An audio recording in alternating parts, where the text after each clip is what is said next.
तो फिर उन्होंने हमें फोन दिया और हम अंधेरे में चले गए कॉल करने, पर तभी हॉस्टल वार्डन आ गया। हाँ तो गाइस ये कहानी है मेरे 11th की, और जैसे मैंने पुरानी वीडियोस में कहा है मेरे कि मुझे 11th और 12th में हॉस्टल जाना पड़ गया था। अरे कितनी बार एक ही बात को दोहराता रहेगा, कुछ और भी बोलना यार। हाँ तो 11th और 12th के लिए मैं कोठे में चला गया था। या नाउ इट्स प्रीटी गुड। तो हमारे हॉस्टल में ना फोन वो सिर्फ एक ही बार देते थे वीकेंड्स पर, और एक फोन के पीछे 40-40 लोग मरते थे। और अगर तुम्हें मौका मिल गया तो तुम चाहे अपने मम्मी को कॉल करो या अदनान सम्मी को। What? तो मैं और मेरा दोस्त राजू हमेशा घर जाने के लिए उतावले, पागल, डेस्परेट, क्योंकि ये हम दोनों का पहले बार था हॉस्टल। हाँ कोठा। तो एक बार की बात है, शायद उस दिन थर्सडे था और हमें घर वालों की याद आ रही थी, वो भी बहुत ज्यादा। तो हम संडे तक वेट करने के मूड में बिल्कुल नहीं थे, और हमें इतनी हिम्मत भी नहीं थी कि हम चुप आकर हॉस्टल में फोन लेके आए।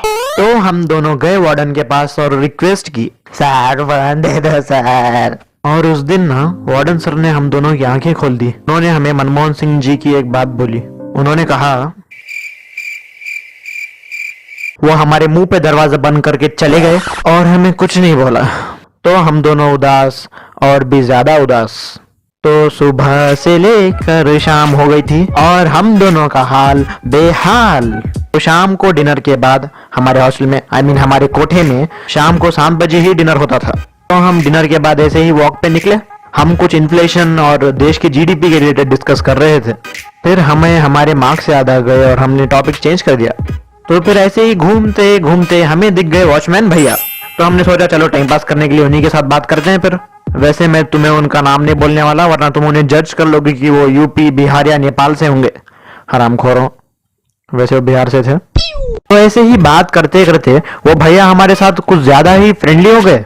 मतलब इतना पोलाइट हो गए, हमारे टीचर्स भी हमसे बात नहीं करते थे, और वो साले पढ़े लिखे हैं। तो फिर उन्होंने हॉस्टल का हाल चाल पूछा, और फिर हम दोनों ने अपना रंडी रोना शुरू कर दिया। और फिर उन्होंने सामने से अपना फोन ऑफर किया, जबकि हॉस्टल में ये इलीगल है।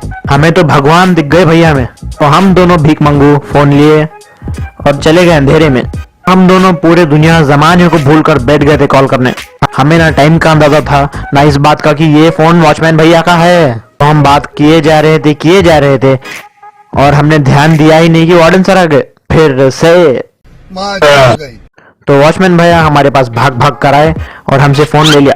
पर वार्डन सर ने तो हमें देख लिया था फोन के साथ। तो फिर वो आए हमारे पास और हम तीनों घबरा के खड़े हुए थे। तो फिर उन्होंने पूछा, अरे चल क्या रहा है भाई? झूठ बोलने में मैंने कर रखा है MBA। तो मैंने कहा, सर वॉचमैन भैया के पैसे यहाँ गुम हो गए हैं, तो हम उन्हें ढूंढने में हेल्प कर रहे हैं। तो फिर उन्होंने कुछ सोचा और बस चले गए।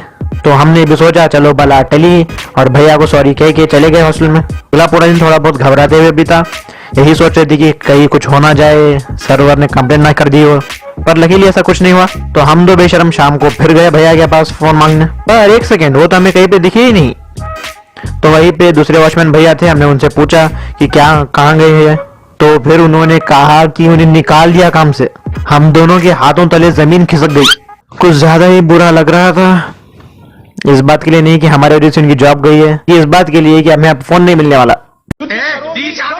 चलो मजाक कर रहा हूँ, बस इसी बात से दुख हो रहा था कि हमारे वजह से बेचारे की जॉब चली गई। तो वॉचमैन भैया अगर आप वीडियो देख रहे हो तो I am really so sorry, और आप जहाँ कहीं पर भी हो, may God bless you, and आपको बस आपका भला हो।